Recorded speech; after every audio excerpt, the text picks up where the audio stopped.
Welcome to NTD News. I'm Tiffany Meyer. Here are today's top stories. The Senate prepares to vote on the War Powers Resolution. Trump says Iran would capitalize on weakened U.S. ability, but Congress says only it has the right to authorize war. The Federal Reserve is closely monitoring the coronavirus outbreak. It says more data is needed to calculate the economic impact for the U.S. A lawmaker is calling for a probe into the nation's largest public pension fund, Caucus. Its investments in Chinese companies are raising concerns about foreign infiltration. And a record-breaking female astronaut talks about being back on Earth and the effects of staying in space for 328 days in a row.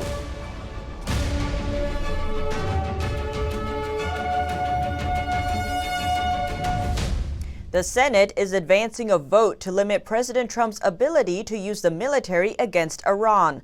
The vote could immediately impact U.S. operations in the Middle East. The Senate on Wednesday moved forward with a resolution to limit President Trump's ability to engage in conflict with Iran. The motion for the War Powers Resolution was advanced with a 51-45 vote.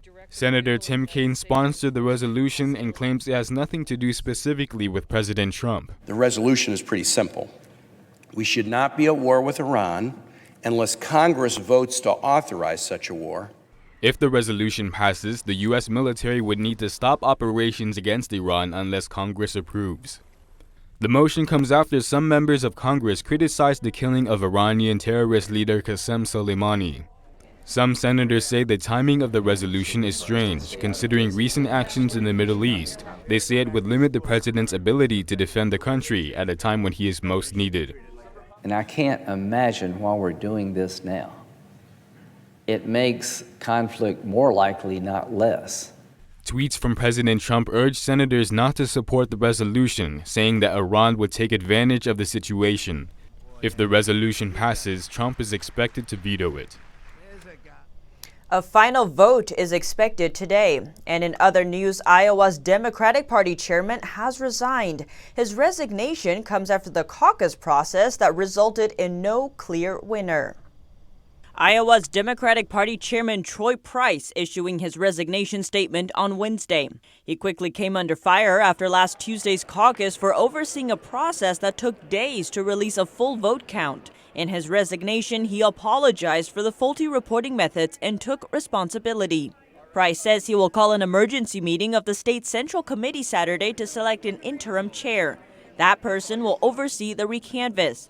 The Iowa Democratic Party agreed to a partial recanvass of the caucuses after both top candidates, Pete Buttigieg and Bernie Sanders, challenged the results. If there are no major discrepancies, the party will declare Buttigieg the winner, followed closely by Sanders. House Democrats say U.S. Attorney General William Barr is set to testify before the chamber.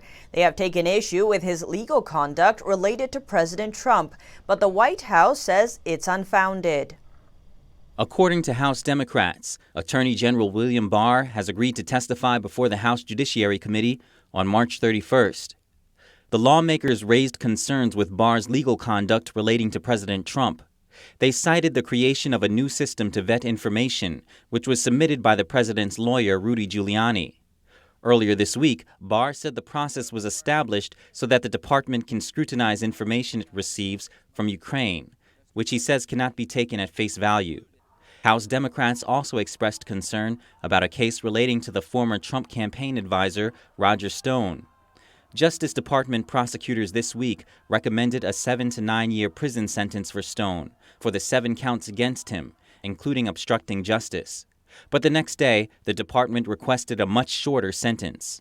Despite speculation, a White House official says President Trump did not speak to Barr about the case. The President of the United States is, by the constitutional definition, the chief law enforcement officer of the land.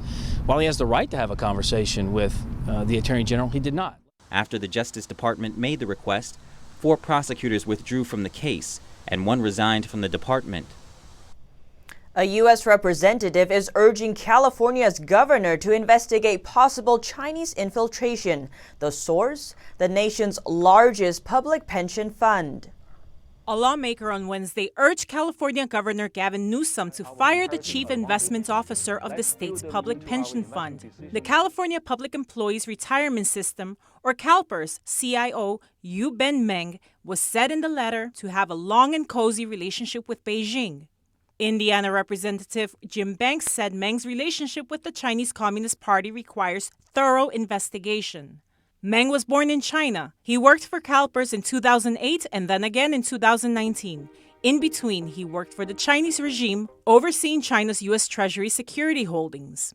After his return in 2019, Meng managed $400 billion in investments. Representative Banks and Secretary of State Mike Pompeo both specifically criticized the fund's investments in Chinese companies, some of which have consequences for U.S. foreign policy. This feeds into repeated warnings raised by Pompeo. He asked last weekend that governors be aware that competition with China is happening. He added, it's not only at the federal level, but also inside each governor's state. Pompeo said the Chinese Communist Party had been methodical in its approach to infiltrate the U.S. He said the regime has exploited the open system in the U.S. for its own benefit. The State Department wrote on Twitter on Thursday it wants fairness and transparency as the grounds for a relationship with China. The coronavirus is seriously impacting China, but how does that translate to the U.S. economy? Federal Reserve Chairman Jerome Powell, speaking before the Senate Banking Committee, said the situation needs monitoring. We're closely monitoring the emergence of the coronavirus, which could lead to disruptions in China that spill over to the rest of the global economy. Federal Reserve Chair Jerome Powell on Wednesday spoke of his confidence in the U.S. economic outlook, but said there may be some drag soon from China's coronavirus epidemic. Supply chains is an important issue. We import a lot of sort of intermediate goods from China and final goods too. Factory shutdowns and travel restrictions within China are expected to disrupt supply chains. Treasury Secretary Steven Mnuchin said on Wednesday that the coronavirus is having a serious impact in China. He said that data on the rate of spread is needed to predict the economic fallout. Speaking before the Senate Finance Committee, he said another 3 or 4 weeks of data were required. Reports have shown that true figures over the spread of the coronavirus in China are much higher than those reported by the regime. Mnuchin said the coronavirus is not being accounted for in the administration's long-term U.S. growth forecasts. An economic policy expert speaking to the Epoch Times said recent official U.S. trade figures show impressive signs of decoupling from China. Decoupling is the realignment of trade links, including supply chains. It reduces America's reliance on Chinese imports, but also protects the U.S. from economic impacts in the region, such as the coronavirus. Bureau of Economic Analysis figures released last week show the value of total merchandise trade between the United States and China fell by more than 18% to about $560 billion, the lowest level since 2012. The expert Alan Tonelson said decoupling from China is crucial for U.S. prosperity. He said the previous expansion of trade and commerce with China resulted in net losses for the economy. He also said U.S. policies before President Trump took office endangered national security as resources and defense-related technology were transferred over to the Chinese regime. New York City is clear of the coronavirus. Of the 7 tested for the virus in the city, all results came back negative, and there are 0 cases pending. New York has no confirmed cases in the state. Everyone has been tested and results came back negative. But a Wuhan evacuee tested positive yesterday, making the total in the U.S. 14. Now, 8 of these in California.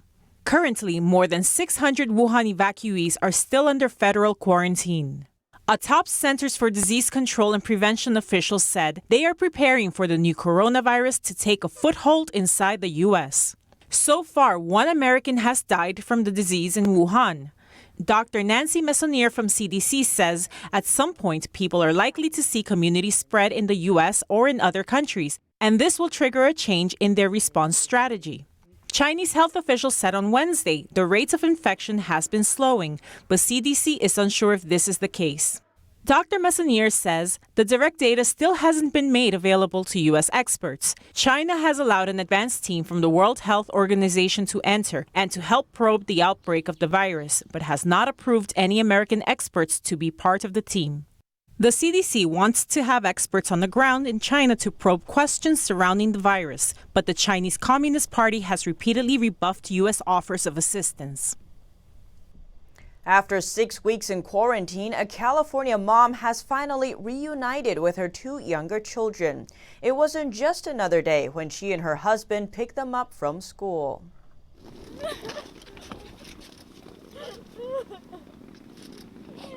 We're happy, and of course, it's not sad. We cry probably out of joy. I don't think it's because we're too sad, and that's what's going through. And I'm happy we're reunited. Hopefully, nothing's going to separate us again.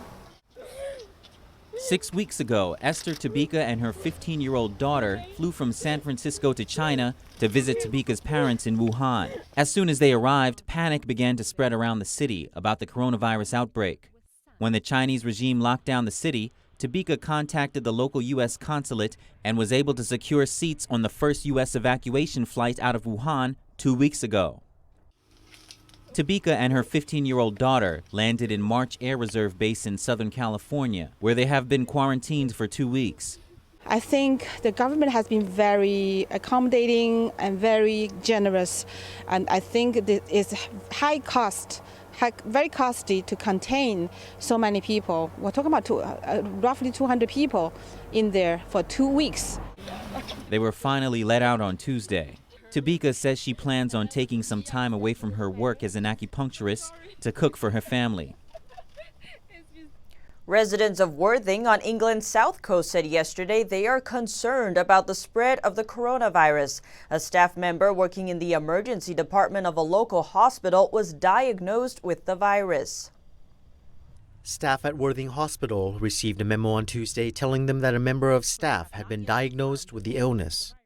I am concerned. I mean, when we initially saw it breaking in China, it kind of didn't have the impact that it does now that it's over here.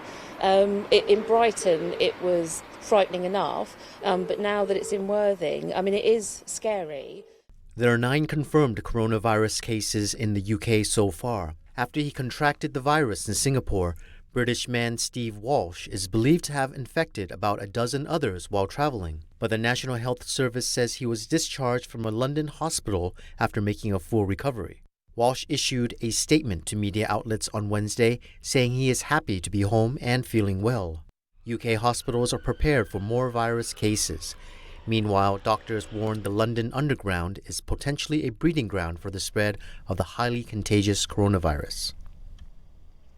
And now to Cambodia, where a cruise ship has been allowed to dock. The ship spent 2 weeks at sea after being turned away by 5 countries over fears that someone on board might have the coronavirus. The cruise liner that spent 2 weeks at sea and was turned away from 5 countries for fear of coronavirus, despite not having any confirmed cases aboard, has finally found a place to dock in Cambodia. A huge relief for the passengers aboard the MS Westerdam. Its nearly 1,500 tourists and 800 crew aboard arrived at an anchoring point on Thursday morning. The president of Holland America Line, the company that owns the ship, thanked passengers for their understanding in a video address. Although no one on the cruise had fallen ill, blood samples from passengers were collected by Cambodian health officials for testing for the coronavirus. Here's the country's transport minister. So this morning we have sent our doctors to take their blood test in Pasteur Institute in Phnom Penh by helicopter. Though according to estimations there may be no one on the ship who has the coronavirus. Cambodia's efforts have been praised by the World Health Organization chief, who said it was an example of, quote, international solidarity. It's still not known when passengers will be able to travel home, with the Westerdam calling for the disembarkation to be postponed to Friday. And Japan confirmed 44 new coronavirus cases on the Diamond Princess cruise ship. Guests will begin to be allowed off the ship starting tomorrow. The total number of people on board who are infected is now up to 218. And up next, the leader of an Italian political party is in court over refusing to let over 100 migrants into Italy. Find out who he claims is responsible when we return.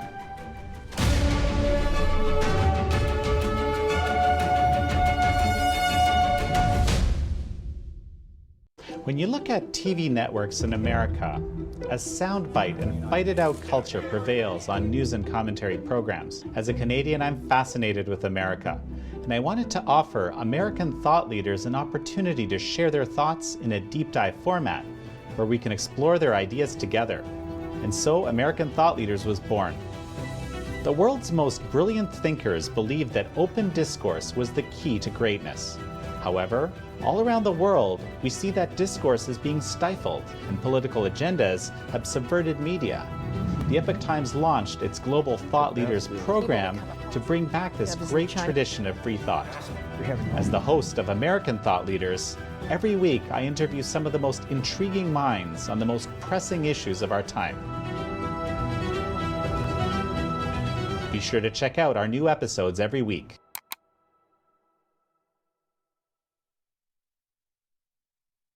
Our investigative reporters at the Epoch Times have spent 18 months uncovering the biggest political scandal in modern history. We connected the dots around Spygate, the actions by Obama-era officials against Trump's 2016 presidential campaign. Join me on Declassified as we bring you up-to-date developments on this unfolding scandal.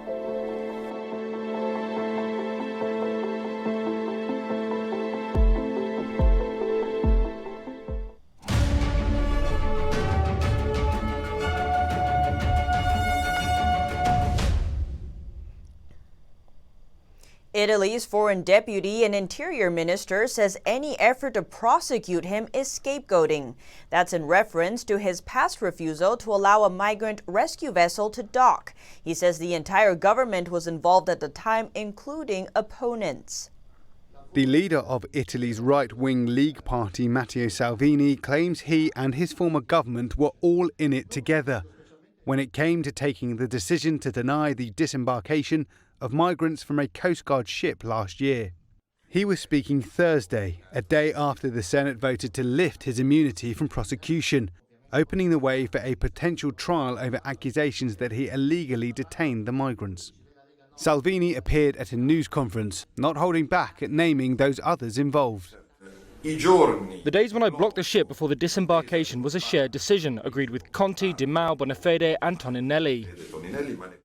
Salvini denied entry for over 100 migrants on board the ship until European Union countries agreed to take them in. The former Deputy Prime Minister went on to request he be put on trial for the charges, even though the case could potentially sink his political career. If found guilty, he could eventually face up to 15 years in jail. Although a resolution is not expected anytime soon, due to Italy's complicated legal system. Heavy rain is causing flooding along the eastern coast of Australia today. Rivers and creeks are overflowing, roads and homes drenched. The New South Wales town of Nana Glen was drenched by a deluge of floodwater on Thursday as homes were inundated by a downpour. Emily Campbell lives in the Australian town, nearly 400 miles north of Sydney. I sort of looked out there and it was like a tsunami. It wasn't even raining, it was just sprinkling and it just poured through and we dropped the phone and everyone sprinted out to get the horses, and by the time we were in the paddock it was chest deep. Once in the midst of crippling drought, the New South Wales Deputy Police Commissioner Gary Warboys warned there would be more rain over the coming days. But what we'll see again over the next few days is further rains up and down, particularly the east coast. And with that, we just want to make sure that people heed the warnings, that they make good choices and decisions. A Category 2 cyclone named Uwesi is also travelling towards Lord Howe Island, a UNESCO World Heritage Site some 370 miles off the New South Wales coast. It will bring strong winds and further rain. Several days of downpour across the east coast have brought some relief after months of devastating bushfires and years of drought, which contributed to a horrific fire season that has killed 33 people and an estimated 1 billion native animals since September. Coming up, check out the projects people are working on in the biomedical field. We got an up-close look at a robotic blood-taking device that a doctoral student has been working on for the past 4 years. More on that after the break.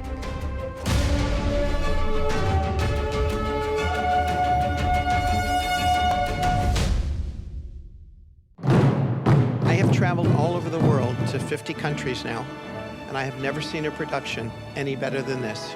Anywhere. It's absolutely out of this world. It's blown away my expectations. It was just a superior performance that truly could bridge the world through music and dance.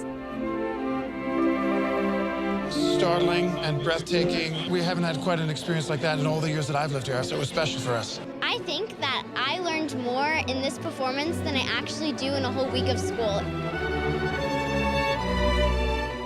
The beautiful costumes and people just float. The choreography is incredible and the storyline, beautiful, beautiful. It's so beautiful. I'm getting teary-eyed watching. It's very moving. You feel it. You're feeling the show. It's like a mini vacation that transported me into another place, into another world, into another culture.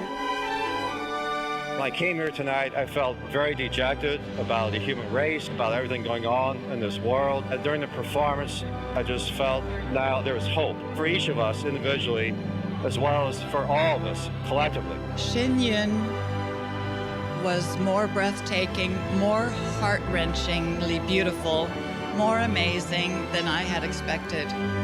It's very difficult to put into words, actually. You just have to come see it.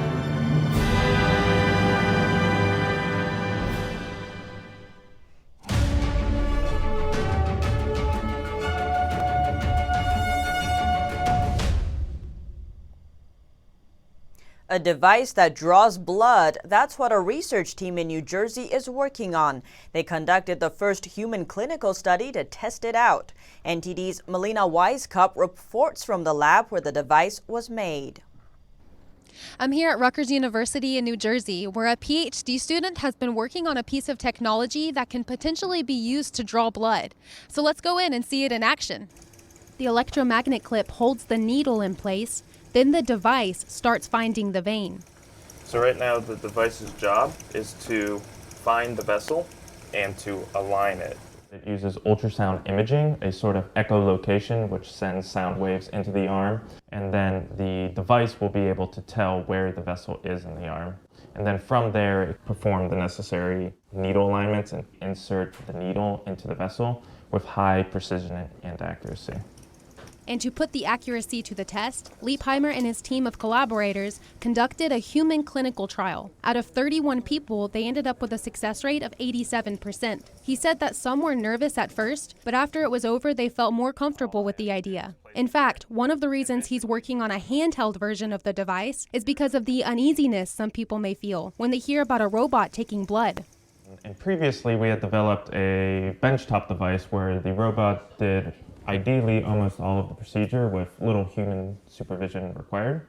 And my motivation for taking this into a handheld operated device is that while the device is still performing the insertion, it's still human assisted, it's still human operated.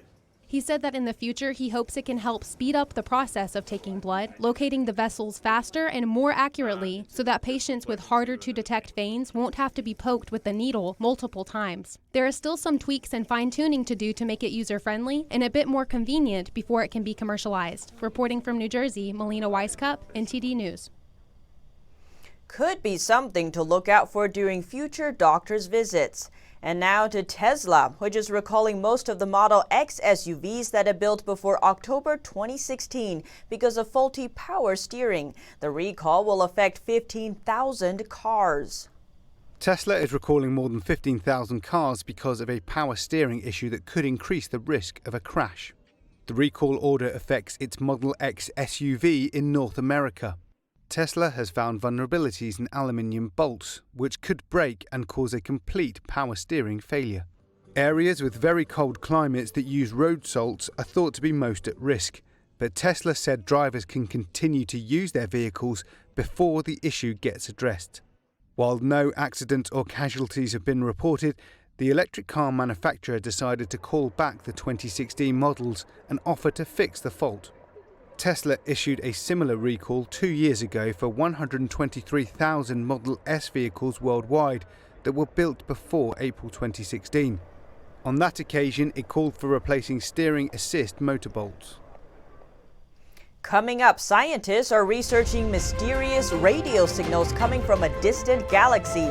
Find out what kind of signals they're getting after the break.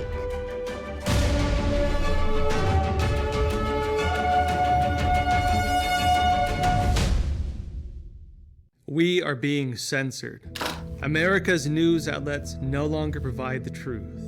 90% of news outlets in the United States are controlled by 6 corporations. They're not out to tell you the truth of what's happening. They're out to tell you the picture of the world that they represent. The mission of the Epoch Times is to chase the truth, to ground all statements in facts, and prevent people from being misled. The Epoch Times is independent. We're not controlled by any special interests, and we never will be. The Epoch Times is a non-partisan media. That means we don't stand for any political party.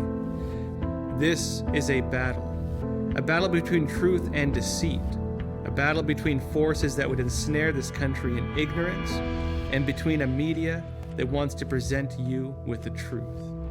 Subscribe today and join the Americans who are seeking truth and tradition. We'd love to have you on board.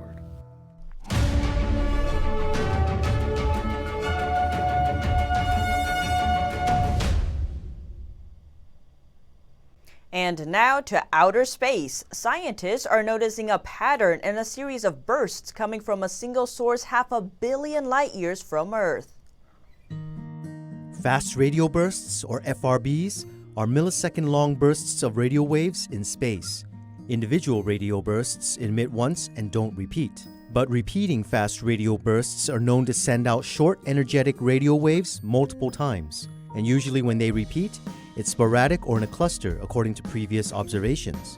Between September 2018 and October 2019, researchers with the Canadian Hydrogen Intensity Mapping Experiment, Fast Radio Burst Projection Calibration, detected a pattern in bursts occurring every 16 days. Over the course of 4 days, the signal would release a burst or 2 each hour. Then it would go silent for another 12 days. Last year, the CHIME/FRB collaboration detected the sources of 8 new repeating fast radio bursts, including this signal. The repeating signal was traced to a massive spiral galaxy around 500 million light-years away. Researchers hope that by tracing the origin of these mysterious bursts, they can determine what caused them. Fascinating findings there, and back on Earth literally. NASA astronaut Christina Cooke talks about fulfilling a mission of a lifetime. You know, within the first 2 minutes of being back on Earth, I saw more people's faces than I had seen in a year. So that was really exciting, and it's just fun to interact with people again.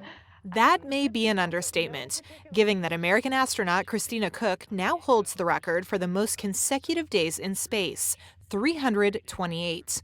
A span during which she physically interacted with just a few other people, fellow astronauts with whom she shared very close quarters aboard the International Space Station.